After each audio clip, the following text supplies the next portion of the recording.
یه زمینی که پوست نداره، زخم خونواده شب که روز نداره. دیدم وطنتون نفوذ نداره تو سر کسی که اتاقشو دوست نداره. زخم ریزش آغاز جهش، یعنی گریز از مرکز و ناز مکش.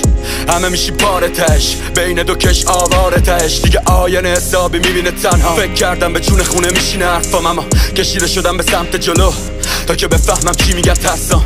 گفتم هدفتو نطفه‌شو بذار، یا که واسه خونت و قدرتو بخوا. شوخی نکن با خودت، خسته شدی دیگه. یه کلام نمیتونم نقطه‌شو بذار. یه طرف ساحل و سوختگی بود که پر شیرجه نزده و کوفتگی بود. یه طرف یه دریای بزرگ که چش توی چشمم دوخته میدوختم. ساحلو زدم تو سینم، خسارت دریا رو دادم بره.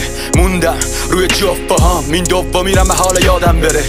اش ریختم رو خاک روحم، دیدم حالم گله. همون خونه‌ای که یه روزی بود انتخابم، امروز فقط توش یه رباتم ولش. هنو خونم تو کولم، هنو کلی قدم تو کولم، هنو دستای قد تو کولم، هنو موی بلند تو